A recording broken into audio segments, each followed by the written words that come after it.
Hello বন্ধুরা, তোমরা সবাই কেমন আছো? আশা করি ভালো আছো, সুস্থ আছো। আমরাও ভালো আছি, সুস্থ আছি।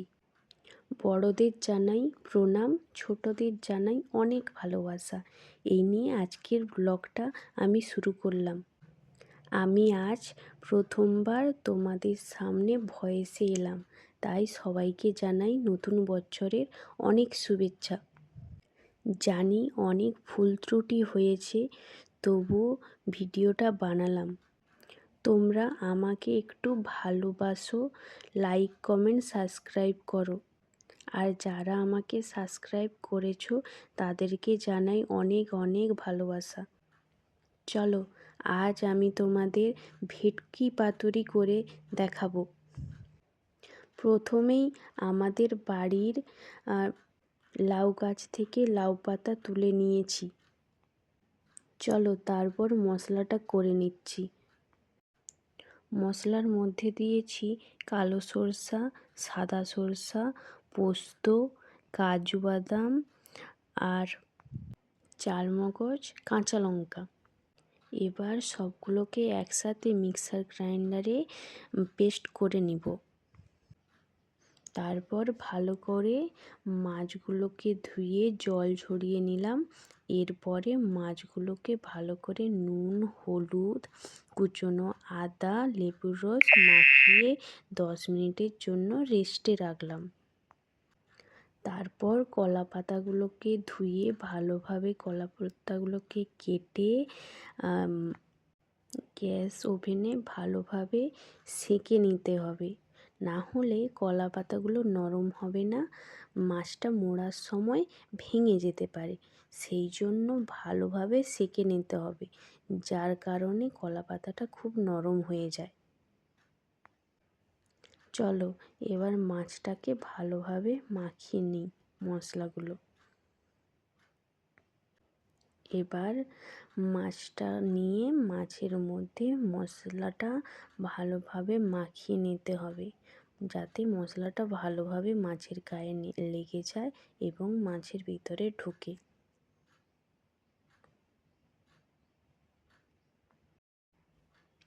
চলো ভালোভাবে এবার মশলাটা মাখিয়ে নিই।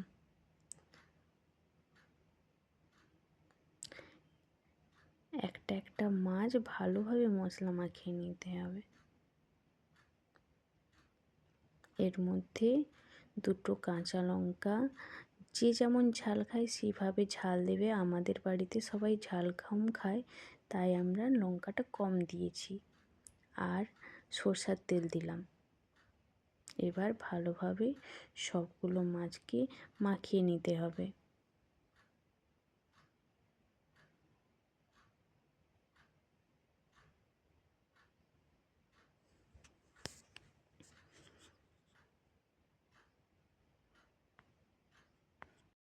মাছগুলো হাতের সাহায্যে মাখাচ্ছি বলে কেউ আবার কিছু মনে করো না।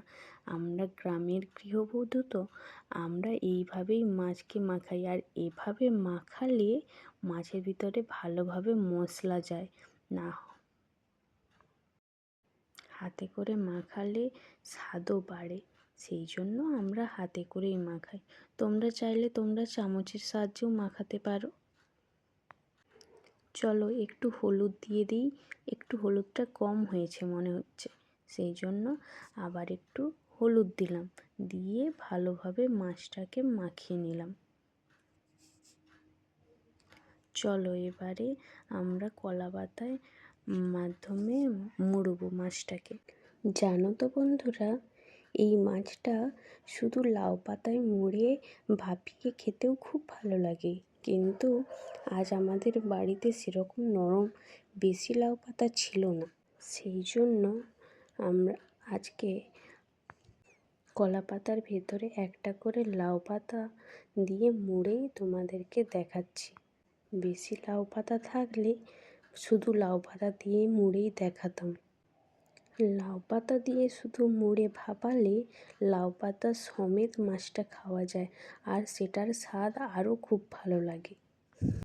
আজ তো বেশি লাউ পাতা নেই, তাই তোমাদের এইভাবে কলা পাতার ভেতরে একটা করে লাউ পাতা দিয়ে মুড়ে দেখালাম।